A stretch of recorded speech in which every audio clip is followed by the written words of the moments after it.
got a, apparently that's a sycamore tree, picture. And there was something I discovered in reading around the Bible reading this time, that they actually had some laws in that time that trees had to be out of town. Sounds a bit weird to us, doesn't it? And sycamore trees had to be even further out of town because they were big and bushy. And apparently, you see, trees would spoil the beauty of the town, which again sounds a bit weird to us. But you know, if you take your mind back to, or if you've been on trips or whatever, and those towns are all very compact and there's buildings everywhere, there's not much space for trees, is there? And so maybe there's a bit of it sort of makes sense. And that comes in later on. It kind of adds to some of the outsideness of Zacchaeus that we look at. The story of Zacchaeus and his encounter with Jesus is both one of the most well-known stories as well as one of the least well-known stories in the Gospel. It's both because there are two versions of the story. There's the popular Sunday school version and there's the biblical version of the story. Unlike some other examples where we do that, we have kind of a vague thing in our heads, the popular Sunday school version, it's not unbiblical and it's not wrong or anything.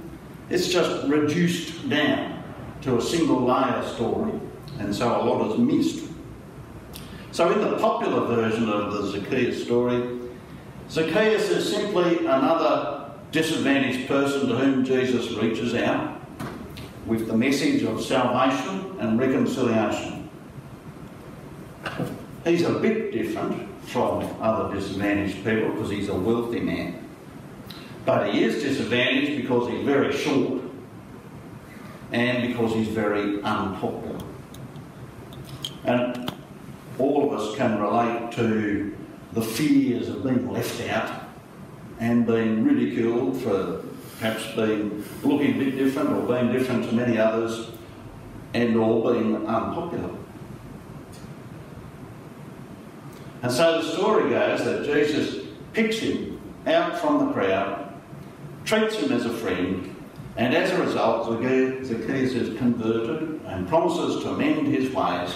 And so it's a feel-good story. The underdog is lifted up and made special, and everyone lives happily ever after. And as I said, there's nothing wrong with that version of the story. It's quite faithful to the original, and what it says is good and true, more or less.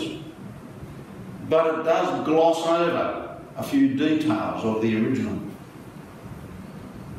It doesn't tell us all that there is to be told about the story.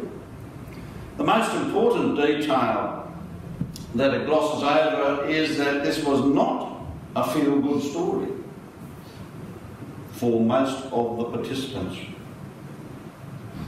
Far from it. Zacchaeus was no more popular at the end than he was at the beginning. Jesus is distinctly less popular, and the crowd all began to grumble. All, not some of them, all of them. Every last one of those who saw what had happened began to grumble and say, "This Jesus has gone to be a guest of one who's a sinner." Now we're quite used to hearing of some grumbling after Jesus goes off with somebody who's a bit of an outsider. Because normally we hear that it's the scribes or the Pharisees, or the scribes and the Pharisees, who are grumbling or complaining, but the ordinary people rejoice and praise God for what they've seen. But not this time. This time, everybody objects. Absolutely everybody. you begin to see that Zacchaeus was not just a bit unpopular. He was despised. He was hated. He was loathed. He was regarded the lowest of the low, a despicable scumbag. Being a tax collector in a Roman-occupied state meant turning against your own people and collaborating with the occupational forces. I was trying to think of, how can we pick a similar example today? I think it's pretty rare on a big scale, like sort of national type scale, it's pretty rare to actually have everybody despising a person or a group.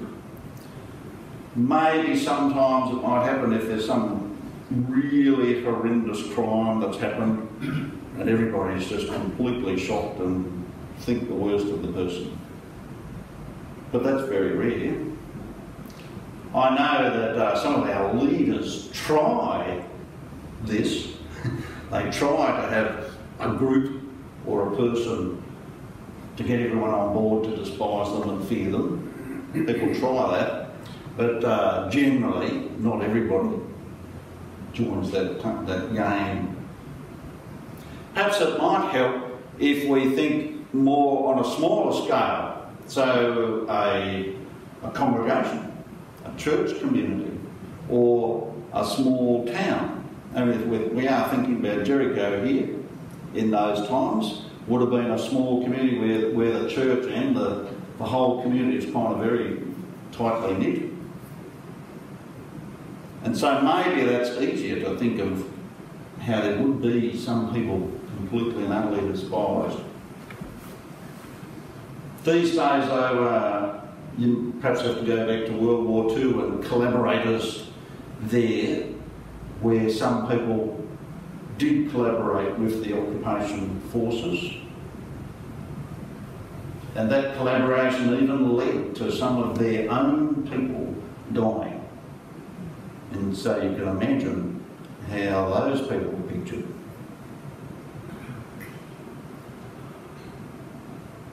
As often happens in a relatively small community, when someone is despised like that, they become the target of all the angst and insecurity and anger in the community.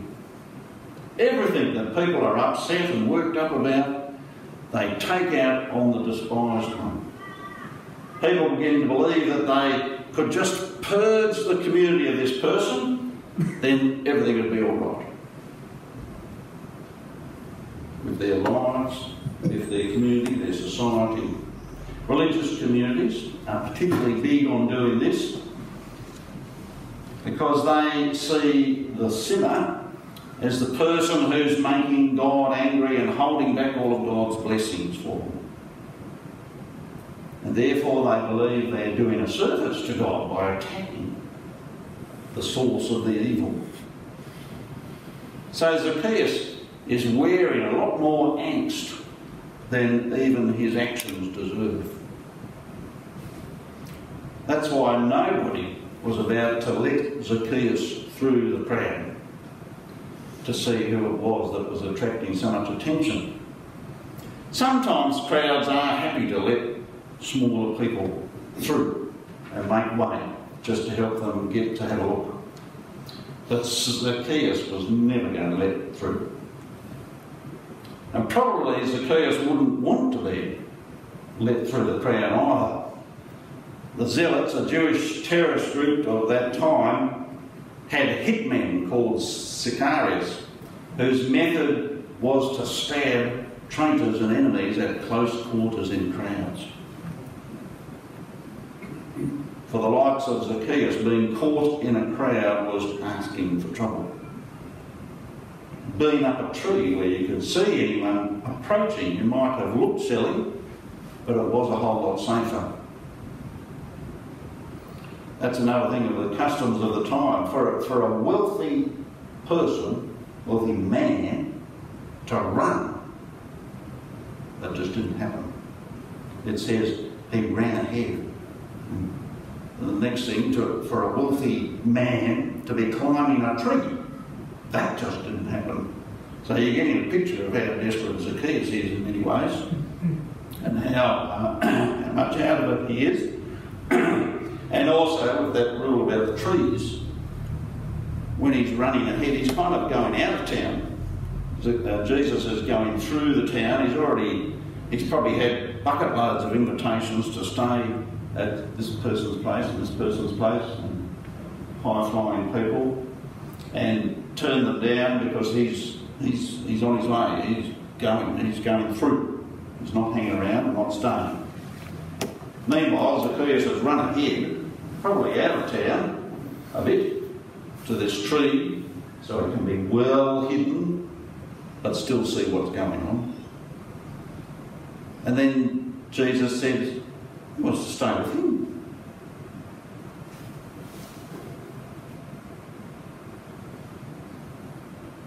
So when Jesus calls him down and starts treating this town scumbag as a long-lost mate, everybody begins to object and complain. You can't treat him like that. If you treat him like that, you'll be making him an equal.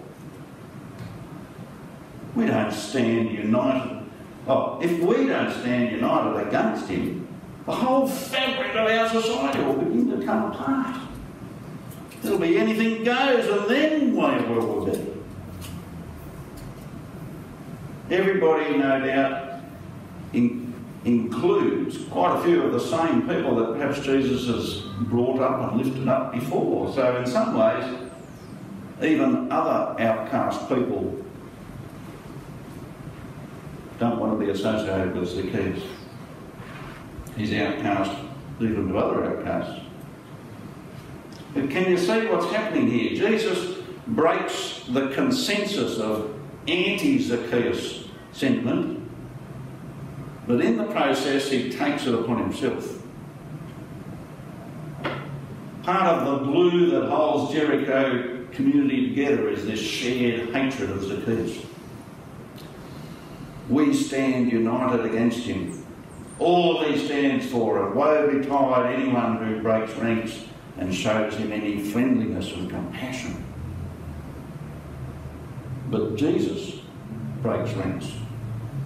He reaches out the hand of friendship and mercy to this far from innocent person, Zacchaeus, and opens up a way for Zacchaeus to turn his life around and make good on the wrongs he's committed. But at what cost does Jesus do that? At the cost of becoming the innocent victim himself. Jesus takes on all that hatred to himself instead of Zacchaeus. When a community defines itself by who it is against, by who it wants to keep outside its borders and who it wants to lock up and throw away the key and who it wants to keep off the streets and away from ordinary decent folk, when a community defines itself that way, and nearly every community does, if it loses the target of its angst, it must quickly find another one, or it'll begin to fray at the edges. And so when the folks of Jericho see the consensus fracture and Zacchaeus lifted above his status as the community victim, they have to turn on another. And they turn on Jesus. All who saw it began to grumble and said, "This Jesus has gone to be a guest of the one who is a sinner. This Jesus, this bloke is undermining the foundations of our society. This bloke is the prime example of everything that's wrong, of all the loss of standards and loss of values in our community. This bloke is a blasphemer, a threat to religion, an enemy of the people. He must be got rid of." Jesus all that stuff that was, you could easily argue Zacchaeus deserved because of his actions. Jesus takes it. And so takes another little step along the way to the demise of Jesus. And so salvation, as the end of the passage says, comes to another house, saves another victim, while Jesus is passing through Jericho on his way to Jerusalem, where we know what happens. So that process has been happening for some time now. The process is almost complete, whereby the people are able to unite into a mob which chants, "Crucify him." Victim by victim, Jesus saves us from the hatred and hostility, the violence of the world, by taking that hatred and hostility and violence on himself and refusing to reciprocate it and allow it to keep growing. Victim by victim, Jesus sets us free to begin our lives over again by placing himself one step closer to the powers of death that will consume him.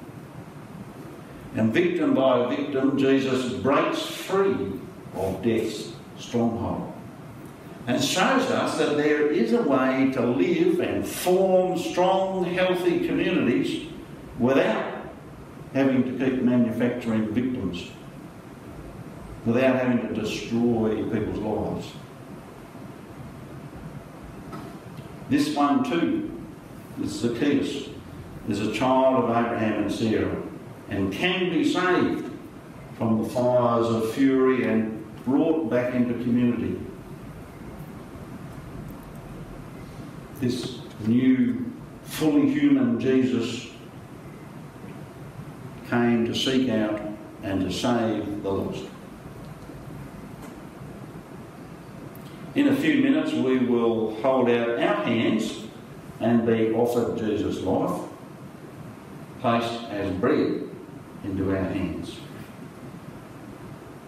It's the life and hope and salvation, and it's made possible by Jesus offering himself to the deadly powers in our place, saving us from the violence and hostility that would otherwise be directed at us. That might not make an easy Sunday school story, but it's the gospel. And in it, Jesus unites us with Zacchaeus and saves us all. Amen.